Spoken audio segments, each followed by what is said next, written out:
Alright, there's another video on the update. So we'll just update it. Um, the first off, my savings account. So on the last video, I kind of talked about like what I was gonna do for my savings account, and someone kind of pointed out that maybe I should up my savings rate. And honestly, I agree. The reason why I wasn't at first is because I really wanted to max my Roth.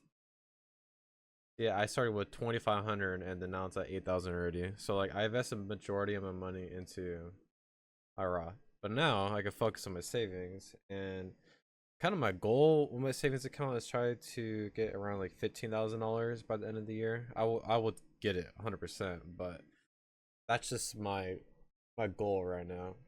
And I kind of want to explain a little bit why I have an emergency account.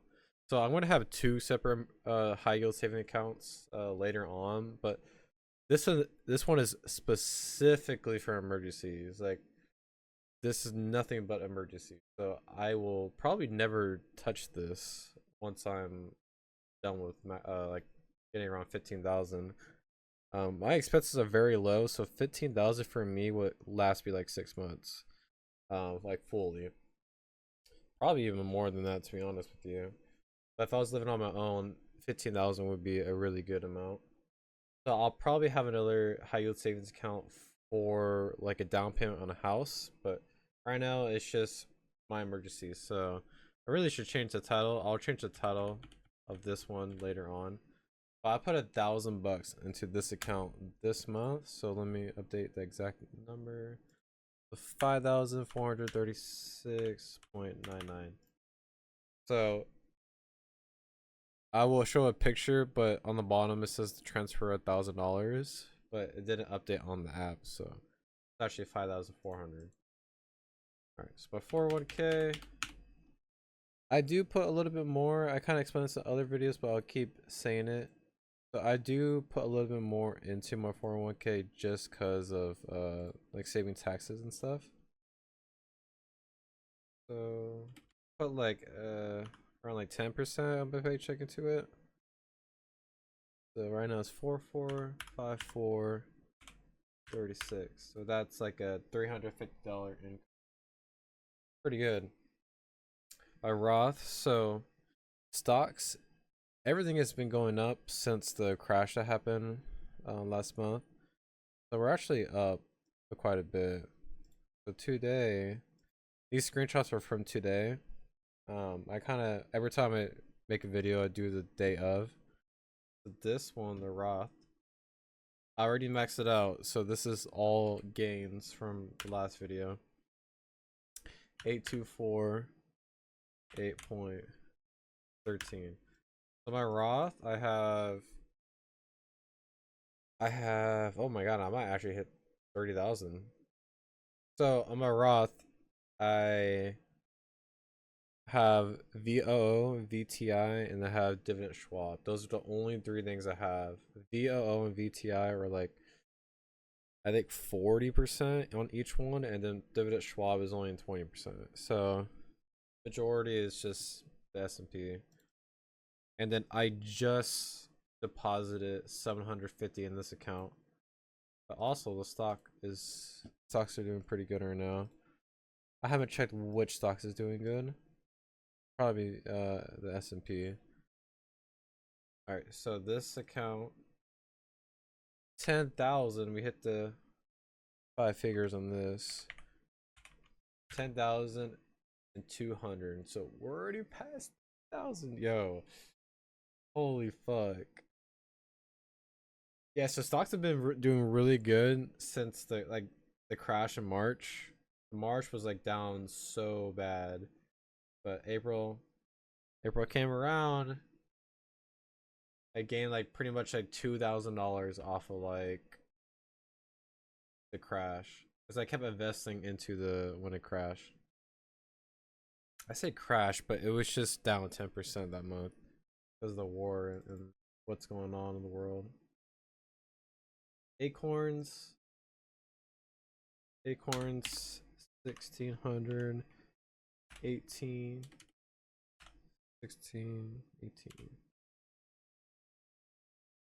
All right, so this 16, 18. So for this account, I have a membership with Acorns.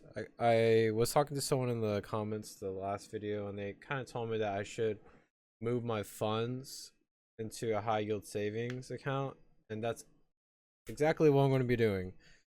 It's just I'm waiting for my Robinhood banking to. I'm waiting for that to get, so I can get invite to it. So it's an invite only thing. I'm a gold membership for Robinhood, so I have their credit card.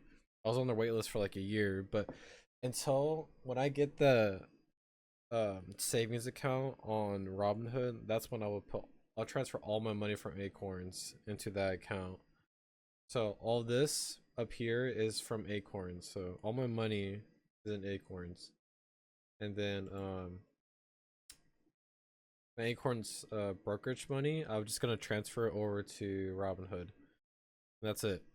That's what I do. I think Robinhood also has like a transfer bonus for brokerage accounts, so I'll get like a 2% match when I transfer over. So I might get extra money, but 2%, 1,600 is only $30, but $30 is $30.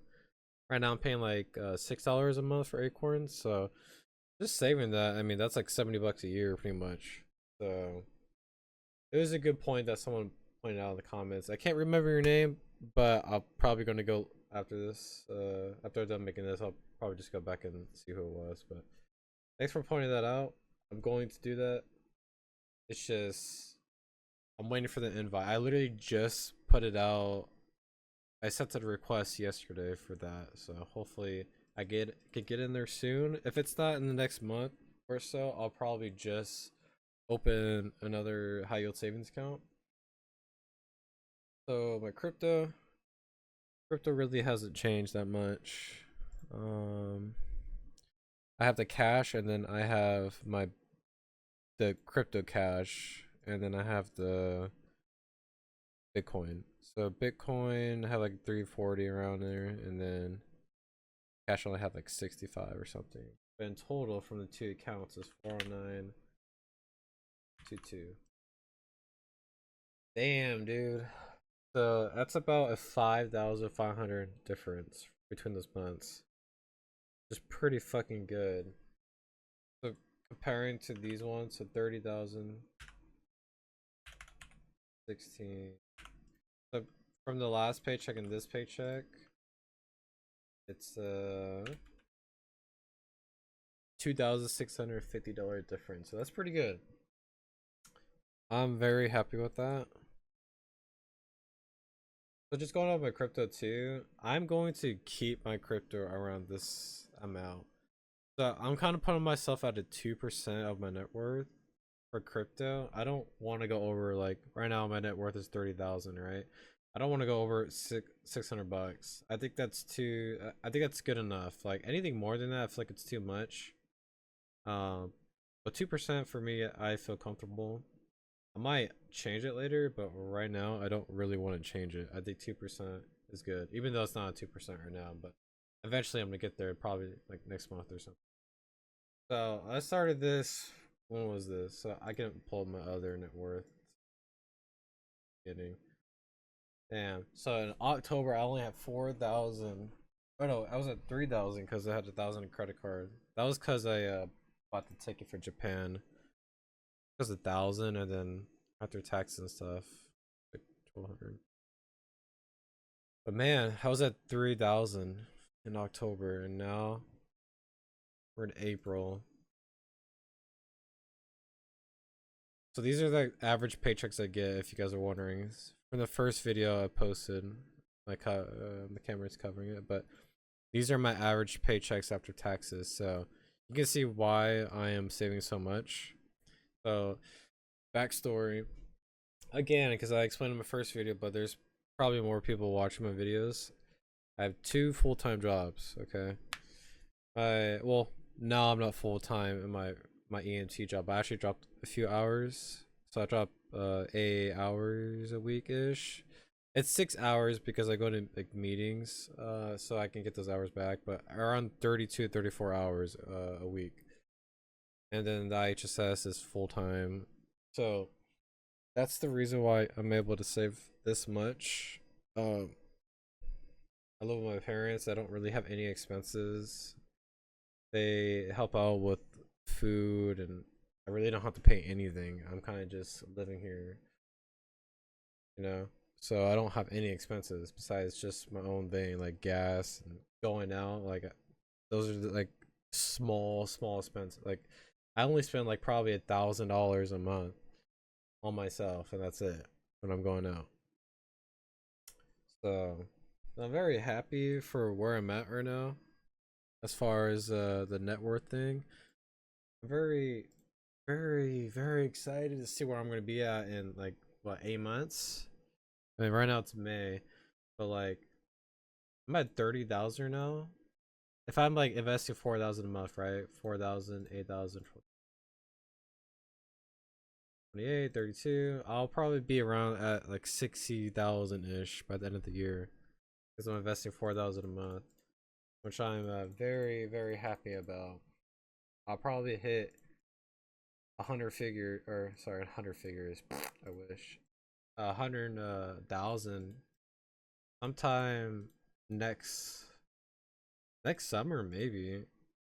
Possibility I could do it next summer if the market is good, but realistically it'll probably be not this December, or sorry, not December, but October. It'll probably be next October. That's probably when I will hit the 100 figures. My savings rate right now. But who knows?